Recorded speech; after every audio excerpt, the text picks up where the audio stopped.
Going to be a very short video but please watch this video till the end and again ये मेरी पहली video जिसके अंदर मैं कह रहा हूँ कि मेरी एडवाइस को प्लीज़ आप लोग सुने एंड लिटरली आप लोग अच्छी खासे पैसे बना सकेंगे बिकॉज जो मैं रीजंस बताऊंगा सोलाना के पीछे फंडामेंटल रीजंस होंगे एंड जो भी ऑन चेन मैंने थोड़ा बहुत एनालिसिस किया है वो थोड़ा बहुत मैं दिखा दूंगा आप लोगों को ताकि आप लोगों को मेरी एडवाइस थोड़ी बहुत जो है लॉजिकली समझ भी आए।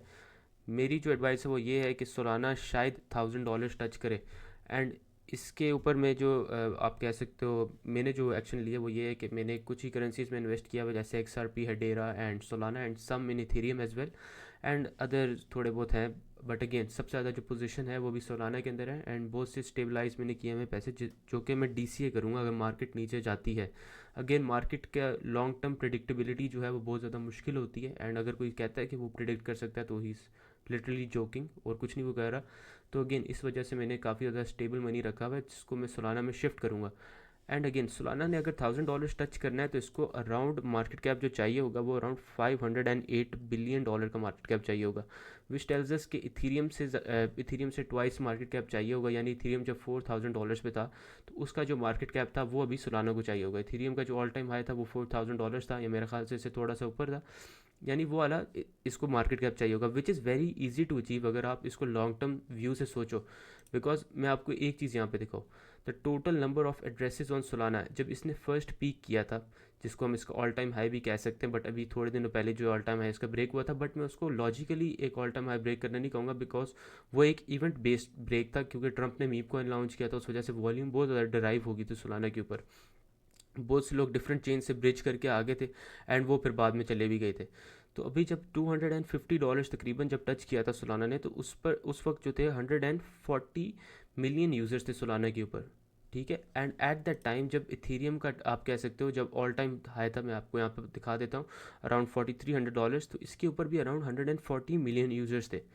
मैं कंपैरिजन इसलिए कर रहा हूँ ताकि मैं आप लोगों को ये चीज़ आसानी से समझा सकूँ कि मेरा क्यों इतना ज़्यादा बिलीव सोलाना के ऊपर इंक्रीज़ हो जा रहा है even though there is a lot of word on Solana के मीम कॉइन्स वगैरह लॉन्च हो रहे हैं। मीम कॉइन का सीज़न जा रहा है। सीज़न उनके लिए जाता है जिनको कभी कुछ पता ही नहीं होता, ठीक है ना। सीज़न गैम्बलर्स के लिए गया, सीज़न ट्रेडर्स के लिए नहीं गया। अभी भी ग्रुप के अंदर जो प्रोफेशनल ट्रेडर्स थे वो ट्रेड्स दे रहे हैं and literally for free trades दे रहे हैं एंड वो अच्छी ट्रेड्स जा रही हैं सिर्फ इसलिए क्योंकि वो प्रोफेशनल ट्रेडर्स हैं, वो गैम्बलर्स नहीं हैं। अगर आप गैम्बलर हो तो आपके लिए सीजन आते जाते रहते ही होंगे, ठीक है। जो अच्छे ट्रेडर्स होते हैं वो बिटकॉइन के अंदर या किसी भी करेंसी को उठा के दे दो वो उसके अंदर से पैसा बनाते हैं इवन बेरिश सीजन्स के अंदर। यहाँ पे मैं आपको जो मैं चीज़ बता रहा था ऑन चेन डेटा ट्रैक करने के बाद वो ये था कि $4300 से जब ऊपर सोलाना गया था इथेरियम गया था तो 140 मिलियन तकरीबन इसके यूज़र्स थे and right now Ethereum is यानी उसने ट्वाइस भी नहीं उसके यूज़र्स ऑब्टेन किए, सिर्फ 240 मिलियन के यूज़र्स पे बैठा हुआ है इथेरियम। एंड इथेरियम से काफ़ी ज़्यादा वॉल्यूम निकल के डिफरेंट चेन्स के ऊपर मूव कर रही है स्पेशली सोलाना एंड बिटकॉइन के ऊपर से भी काफ़ी ज़्यादा वॉल्यूम निकल के डिफरेंट चेन्स के ऊपर मूव कर रही है। यहाँ पे मैं आपको अगर सोलाना के नंबर ऑफ एड्रेसेस दिखाऊँ, इसका जो प्रीवियस पीक था जो कि हम ऑल टाइम हाई कहते हैं जिसने $258 अचीव किया था प्रीवियस बुल रन में, तो उस वक्त सिर्फ 140 मिलियन यूज़र्स थे। कोई खास डैप्स नहीं डेवलप हो रही थी। डैप्स में डिसेंट्रलाइज एप्लीकेशन, कोई खास एआई एजेंट्स नहीं थे, गेमिंग कॉइन्स नहीं थे, आरडब्ल्यू सेक्टर के कॉइन्स नहीं थे, कोई ईटीएफ अप्रूवल्स नहीं थे, कोई गवर्नमेंट की इन्वॉल्वमेंट नहीं थी, कोई क्रिप्टो का स्ट्रेटेजिक रिजर्व नहीं था इसके ऊपर, कुछ इस तरह की इन्वॉल्वमेंट नहीं थी। इनफैक्ट मोस्ट कॉइन्स में इस तरह की कुछ इन्वॉल्वमेंट नहीं थी। इथीरियम के ऊपर बहुत ज़्यादा डैप्स डेवलप हो रहे थे, एनएफटी सीजन आया हुआ था एंड इस वजह से इथीरियम $4300 से ऊपर गया। But at this moment Solana के ऊपर ओवर 2 बिलियन यूज़र्स हैं, ओवर 2 बिलियन यूज़र्स हैं। यानी इट इज़ इंसेन। अगर मैं आप लोगों को यहाँ पे इसके एक्टिव एड्रेसेस दिखा सकूँ तो अगेन एक्टिव एड्रेसेस भी ज़्यादा इसलिए होंगे बिकॉज डैप्स इस पर कॉन्स्टेंटली डेवलप हो रही हैं, इस पर लोग शिफ्ट हो रहे हैं। अगर आप लोगों ने ब्लॉकचेन समझनी है ना तो आप लोगों ने एक चीज़ समझनी है कि ब्लॉकचेन की जो अडेप्टेबिलिटी है वो उसकी होती है टीपीएस के ऊपर एंड उसकी गैस फीस के ऊपर, ठीक है। एंड अभी जो सबसे अच्छी गैस फीस ऑफर कर रहा है विद टीपीएस यानी ट्रांजैक्शन पर सेकंड स्पीड, वो सोलाना ही ऑफर कर रहा है। सबसे कम गैस फीस ऑफर कर रहा है एक तो, एंड सबसे तेज़ ट्रांजैक्शन पर सेकंड स्पीड ऑफर कर रहा है। आप literally within milliseconds के अंदर आपकी ट्रांजैक्शन जो है वो अप्रूव हो जाती है and with the help of dapps being developed on Solana और कम आपकी ट्रांजैक्शन स्पीड होगी। जैसे हम मीम कॉइन्स को ट्रेड करने के लिए मल्टीपल बॉट्स यूज़ करते हैं, इस तरह के ट्रेडिंग बॉट्स बन रहे हैं एंड मल्टीपल और चीज़ें बन रही हैं जो कि आपकी गैस फीस और रिड्यूस करेंगी। आप अपने गैस फीस को डिफरेंट तरीक़ों के थ्रू क्लेम भी कर सकते हो वापस एंड इस तरह की चीज़ें आप कर सकते हो। लेकिन जो मेन मैं आप लोगों को चीज़ बताना चाह रहा था वो थी डिसेंट्रलाइज एप्लीकेशन का डेवलप होना, डीप इन प्रोजेक्ट्स का आना, मल्टीपल इस तरह के प्रोजेक्ट्स का आना जिसके बैक एंड पे डेव होगा। अब देखो, अगर आप लोग किसी चीज़ के अंदर इन्वेस्ट करना चाह रहे हो तो ज़रूरी ये है कि आपके सामने ट्रांसपेरेंसी हो उस चीज़ की। ठीक है, यानी ये कि वो चीज़ आपके सामने लॉन्च हो, आपके सामने डेवलप हो, आपके सामने प्राइस गेन करे। अगर उसके अंदर इनसाइडर्स हैं, अगर उसके अंदर प्राइवेट इन्वेस्टर्स इन्वॉल्व हैं, उनकी सेल्स को आप ट्रैक कर सको एंड लिटरल डिसेंट्रलाइज्ड मीन्स के थ्रू ही उस चीज़ को ट्रेड करो। ये नहीं कि भाई आप सेंट्रलाइज एक्सचेंजेस पे जाके एक चीज़ को ट्रेड कर रहे हो, आप लिटरली उस चीज़ को एज अ फाइनेंशियल एसेट ले रहे हो। जैसे कभी बिटकॉइन बना हुआ है, जैसे कभी इथेरियम बना हुआ है, जैसे कभी एक्सआरपी बना हुआ है, जैसे कभी डोज कॉइन इवन बना हुआ है, कार्डानो बना हुआ है, ट्रॉन बना हुआ है। ये जितने भी आपको नज़र आ रहे हैं, इनमें से कोई भी खास क्वाइन जो है वो एज डिसेंट्रलाइज मीन्स के थ्रू यूज़ ही नहीं हो रहा। वो सिंपल एज फाइनेंशियल एसेट्स जो है वो आप कह सकते हो, हम उन्हें देख रहे हैं। And this is complete bullshit, because crypto का मेन जो कॉन्सेप्ट था वो सिर्फ ये नहीं था कि वो अपना उसका जो टेक डिसेंट्रलाइज्ड होगा, उसका पूरा कॉन्सेप्ट डिसेंट्रलाइज्ड है। कंट्रोल जो है वो हर बंदे के हाथ में है। यानी यहाँ पे अगर मैं आप लोगों को एक चीज़ दिखाऊं जो कि मैंने थोड़ी देर पहले मेरे ख्याल से रीट्वीट की होगी, and that was the number of active users on Solana, जो कि मैंने आप लोगों को ऑलरेडी बता दिया। Number of active addresses, sorry, number of active addresses even though decrease हुए हैं काफ़ी ज़्यादा, बिकॉज मीम कॉइन का सीज़न जो है वो ख़त्म हुआ है। बट उन लोगों को बहुत सी चीज़ें पता चल गई सोलाना की, वॉलेट्स किस तरह यूज़ करने हैं, डैप्स को किस तरह आपने डैप्स के साथ किस तरह इंटरेक्ट करना है, वगैरह वगैरह। तो नंबर ऑफ़ एक्टिव एड्रेसेस जो अभी सोलाना के ऊपर हैं वो अराउंड 9 मिलियन है। इसके पीक पे जो थे वो यूज़र्स वो तकरीबन आप कह सकते हो 13 मिलियन तक टच कर गए थे। बट अगेन अगर हम प्रीवियस इसके ऑल टाइम हाई से कंपेयर करें तो एट दैट टाइम उसके सिर्फ एक्टिव यूज़र्स देखो आप कितने थे, 500,000 से लेके 600,000 एक्टिव एड्रेसेस थे। एंड ये चीज़ हमें बहुत ज़्यादा यानी बताती है कि कितनी ज़्यादा अडॉप्टेबिलिटी हो रही है सोलाना की। आप सपोज़ करो अगर आप लोगों ने एक कॉफ़ी का कप बाय करना है, आप वो बिटकॉइन के थ्रू बाय करोगे ना। अगर बिटकॉइन के लाइटनिंग नेटवर्क की बात नहीं मैं कर रहा, because lightning network is very hard to use अजीब तरीके से, and it does not provide the most decentralisation, security उतनी ज़्यादा प्रोवाइड नहीं करता। इवन तो अगर आप इसके L1 से बाय करते हो जो कि बिटकॉइन की लेयर 1 है, जो मेन नेट है बिटकॉइन का, आपको मेरा ख्याल से $10 से ज़्यादा तो सिर्फ उसकी फ़ीस लगेगी एक कप ऑफ कॉफ़ी बाय करने का। एंड लेट्स कंसिडर कि आपका कप ऑफ कॉफ़ी $1 का है, यानी आप 10 गुना ज़्यादा पैसे पे कर रहे हो। एंड उस चीज़ को अराइव होने में, उस ट्रांजेक्शन को अराइव होने में ओवर 30 टू मेरा ख्याल से 60 मिनट्स लगेंगे। ठीक है, विच जस्ट टेल्स अस कि कितनी ये स्लो होगी। And same is with Ethereum. Ethereum के ऊपर गैस फीस उसके मेन नेट पे कितनी है वो आप लोगों को पता है। Same is with polygon. Polygon का टीपीएस कम हो जाता है, गैस फीस भी कम है, लेकिन फिर टीपीएस भी उसका कम हो जाता है।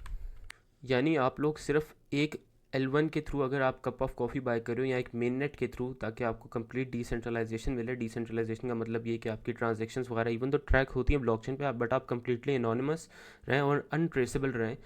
तो वो आप ना इथेरियम के थ्रू कर सकते हैं, ना वो अच्छे तरीके से XRP, या ना अच्छे तरीके से बिटकॉइन के थ्रू कर सकते हैं। वो आप कर सकते हैं सोलाना के मेन नेट से। ठीक है, आपने ब्लॉकचेन्स को इस बार समझना है। It is not just talking shit and predicting कि $1,000 पे चला जाएगा due to charts. Chart is simple psychological natures of people. ठीक है, जो साइकोलॉजिकल नेचर चल रही है लोगों की, उस हिसाब से चार्ट्स मूव कर रहे हैं। एंड अभी जो बिटकॉइन और इथेरियम मूव कर रहा है वो मीम कॉइन बना हुआ है कम्प्लीटली, ट्रम्प के न्यूज़ के ऊपर, यानी पंप डंप हो रहा है। मुझे नहीं समझ आ रही क्या हो रहा है। And how are people taking legalisation of crypto in a good way, जबकि लीगलाइजेशन ऑफ क्रिप्टो कभी होनी नहीं चाहिए थी, because it decreases freedom at the same time it increases security. अब जाहिर सी बात है आप लोग इनमें से एक ही चीज़ चूज़ कर सकते हो, या तो फ्रीडम या तो सिक्योरिटी। एनीवेज, डैप्स डेवलप हो रही हैं, AI एजेंट्स डेवलप हो रहे हैं, गेमिंग कॉइन्स डेवलप हो रहे हैं, RWA डेवलप हो रहे हैं, यूटिलिटी प्रोजेक्ट्स डेवलप हो रहे हैं। इवन तो मैं मीम कॉइन्स को भी यूटिलिटी प्रोजेक्ट समझता हूँ, बट जो स्ट्रिक्टली यूटिलिटी प्रोजेक्ट्स हैं, जो कि असल में रियल वर्ल्ड यूटिलिटी प्रोवाइड कर रहे हैं, वो डेवलप हो रहे हैं। एंड जो सबसे इंपॉर्टेंट चीज़ है वो ये है कि जो डेव्स हैं इथीरियम के ऊपर या बिटकॉइन के ऊपर, जो डेव्स हैं, ये जो डार्क वेब पे लोग बैठे हुए हैं, वो सिंपली सोलाना के ऊपर इसलिए मूव करें। इवन जो अभी बायबिट के हैकर्स थे जिन्होंने $1.5 बिलियन स्टील किए थे, वो सोलाना के ऊपर जाके उन्होंने टम्बलिंग की थी, पम्प फन पे मीम को लॉन्च किया था, एंड उसके थ्रू वो मनी को लॉन्डर किया था उन्होंने। ठीक है, because it is very extreme, it is extremely fast blockchain. ठीक है, अगेन यहाँ पे जितने भी डेव्स आ रहे हैं उनके लिए सोलाना पे डेवलप करना ईजी है, एंड उसकी अडॉप्टेबिलिटी लोगों तक पहुंचाना बहुत ईजी है, उसको मार्केट करना बहुत ईजी है। बिकॉज अगेन यहाँ पर अगर आप देखो तो आपका पूरा क्रिप्टो ट्विटर सोलाना से भरा हुआ है। पूरा क्रिप्टो ट्विटर आपका मीम कॉइन्स की वजह से सोलाना की तरफ डिराइव हो गया। जितने भी बड़े बड़े आपको केवल्स देखने को मिलते हैं, एनसम हो गए हैं, जितने भी केवल्स हैं, वो वो प्रो सोलाना केवल्स हैं, वो सोलाना की वजह से फेमस हुए हैं। मीम कॉइन्स हो, लेकिन जाहिर सी बात है सोलाना की ब्लॉकचेन पे थे वो। एनीवेज, डेव्स का आना एंड उसकी अडॉप्टेबिलिटी इंक्रीज़ होना, उसको मार्केट करना, कोई प्रोजेक्ट बनाते हैं वो चाहे यूटिलिटी प्रोजेक्ट हो, चाहे मीम कॉइन हो, चाहे कुछ भी हो, वो बहुत ईजी है। And eight the same time चाहे आप जॉब प्रोवाइड कर दो, उनके लिए सेम टाइम पे पैसा बनाना बहुत ईजी है। एंड आप लोगों के लिए जो रिटेल हम जिसे कहते हैं, उनके लिए वॉलेट्स यूज़ करना, उनके लिए इस यूआई के साथ इंटरैक्ट करना, बिकॉज अगर हम मेटा मास्क यूज़ करते हैं तो आपको मेरे ख्याल से 4-5 अप्रूवल्स चाहिए होती हैं एक ट्रांजेक्शन को प्रोसेस करने से पहले। तो अगर हम मीम कॉइन्स के पर्सपेक्टिव से बात भी करें तो 4-5 अप्रूवल्स का मतलब है कि मीम कॉइन टॉप पे जाके ख़त्म भी हो गया, ठीक है। Again it is a very slow blockchain, जो कि आपके सामने मोस्टली ब्लॉकचेन्स रखी जाती हैं, स्लो यूआई है। वॉलेट जो हम यूज़ कर रहे हैं सोलाना के ऊपर, जो इसकी अडॉप्टेबिलिटी इंक्रीज़ की जा रही है, जिस तरीके से अभी तक इसके अंदर गवर्नमेंट की खास इन्वॉल्वमेंट नहीं आई, उस हिसाब से आई थिंक कि सोलाना जो है वो $1000 टच कर सकता है। इसके ऊपर और भी फंडामेंटल रीजंस हैं, यानी ये कि जिस तरह के इथेरियम पे प्रोजेक्ट्स लॉन्च होते हैं, बी एन बी यानी मुझे नहीं समझ आती, बी सोलाना से ऊपर है अभी भी, यानी ऑलमोस्ट $10 बिलियन के मार्केट कैप ऊपर है बी का। फॉर सम रीज़न बी की जो यूटिलिटी है वो कम्प्लीटली बाइनेंस पे बेस्ड है। एंड सी बाइनेंस जो है वो, कभी आप लोग उसकी ट्वीट्स देखते हो कि उसने मार्केट को प्रेडिक्ट किया था कि 101 से क्रैश करेगी तो $85,000 पे जाएगी। वो सिर्फ अच्छी साइड दिखाते हैं एक चीज़ की। अगर आप उसकी रॉन्ग प्रेडिक्शंस को सिर्फ चैट जीपीटी पे जाके सर्च करोगे तो उसकी कितनी ज़्यादा रॉन्ग प्रेडिक्शंस होंगी जो वो डिलीट भी कर चुका है, वो आपको न्यूज़ से जाके मिलेंगी। उसने लिटरली ये भी कहा था कि जो FTX है वो फाइनेंशियली स्टेबल है, ठीक है। यानी बहुत बुलशिट है जो कि क्रिप्टो ट्विटर पे आपको दिखाया जाता है, बड़ी अच्छी चीज़ें आपको बना के दिखाई जाती हैं, बट रियलिटी कुछ और होती है। हर चीज़ पे आपने बिलीव भी नहीं करना होता। बी तो गया, XRP भी गया, इथेरियम का twice market cap easily Solana achieve करेगा। Note my words, it is going to $1000 very easily. जो लोग कहते हैं it is a crypto casino, meme coins या डीफाई की वजह से सिर्फ इसके ऊपर वॉल्यूम ड्राइव हो रही है, वो कुछ दिनों में देखेंगे कि सबसे ज़्यादा यूटिलिटी प्रोजेक्ट्स, डीप इन के projects, RWA, AI, gaming, name it, सारे प्रोजेक्ट्स सोलाना के ऊपर डेवलप होंगे। इसकी अडॉप्टेबिलिटी ईजी है, इसकी मार्केट करना ईजी है, एंड लिटरली इसके ऊपर जो डेव्स डेवलप कर रहे हैं उनके लिए पैसा बनाना ईजी है। रिटेल्स के सामने एक चीज़ लॉन्च होगी, उसके अंदर कोई प्राइवेट इन्वेस्टर्स, VCs नहीं होंगे, रिटेल के सामने हर चीज़ वो होगी। एंड रिटेल को क्योंकि डिसेंट्रलाइज मीन्स के थ्रू एक चीज़ को परचेज करना आ गया, तो वो सिर्फ सेंट्रलाइज एक्सचेंजेस पर नहीं डिपेंडेंट रहेंगे, वो डिसेंट्रलाइज एक्सचेंजेस पर जाके इस चीज़ को बाय करेंगे एंड लिटरली लोग पैसा बनाएंगे। किसी चीज़ को अगर आपने फ्यूचर में प्रेडिक्टेबिलिटी उसकी करनी है कि वो ऊपर जाएगी या नहीं जाएगी, आपने उसकी अडॉप्शन देखनी है। अगर ज़्यादा लोग पैसे बनाएंगे तो जाहिर सी बात है वो चीज़ ऊपर जाएगी, ठीक है। अगर आपके सामने मल्टीपल लेयर टूज लॉन्च हुए थे, जैसे कि पॉलीगॉन हो गया या डिफरेंट हो गए लेयर टूज जिसे कहते हैं हम, इथीरियम की ब्लॉकचेन पर डेवलप हुए हुए, उसके अंदर इतने ज़्यादा प्राइवेट इन्वेस्टर्स थे और VCs थे कि वो लिटरली आप कह सकते हो कि वो कॉइन्स लॉन्च हुए एंड उनका ये चार्ट था आपके सामने, ये पंप, एंड लिटरली ये उनका फर्स्ट वीक कह सकते हो आप, ठीक है। इसके जितनों ने भी पैसे बनाए थे ना, उसके बाद ये था उसका चार्ट, ठीक है, डंप। एंड इधर जो आपको लग रहा था कि वो आपकी डिस्काउंटेड प्राइस है, that was the actual price जो कि इन लोगों ने आपको एज एन एग्जिट यूज़ करके निकाल के बाहर फेंक के पैसे बना लिए थे, ठीक है। And that is because centralise exchanges पर ये चीज़ें लॉन्च हो रही हैं। सेंट्रलाइज एक्सचेंजेस का ब्लॉकचेन से कोई लेना देना नहीं है, ठीक है। अगर हम देखें तो आप अभी मैं आप लोगों को एक और चीज़ दिखा देता हूँ यहाँ पे, वो ये थी कि जो 80% ब्लॉकचेन का यूज़ है वो सोलाना के ऊपर हो रहा है, then the rest is on bitcoin. And even जो मोस्ट डार्क वेब है वो अब सोलाना को अडॉप्ट कर रहा है, ठीक है। जो डार्क वेब है, डार्क वेब का एडॉप्शन सोलाना में आना is a very good thing, ठीक है। यानी अगर आप इसको एज अ फाइनेंशियल एसेट लो तो अगेन, अगर यानी कोई चीज़ है जो कि as a financial asset treat नहीं हो रही, वो सोलाना है। बाकी जितने भी हैं वो as a financial asset treat हो रही हैं, एंड इस वजह से मैं सोलाना के ऊपर भी ऑल इन गया हूँ। इसको मैं DCA करूँगा एंड आई होप कि इसके ऊपर सारे जो हैं वो पैसे बनाएं। मेरा नहीं ख्याल कि अब सोलाना जो है वो बहुत बड़ी टिप फेस करेगा, एंड इवन अगर फेस भी करता है तो मैं इसको बाय करूँगा। I really believe in Solana and you can say that I am a pro Solana कीवल राइट नाउ। आई होप कि आप लोगों को वीडियो पसंद आई हो। इस तरह की और भी वीडियोज़ आती रहेंगी। Thank you.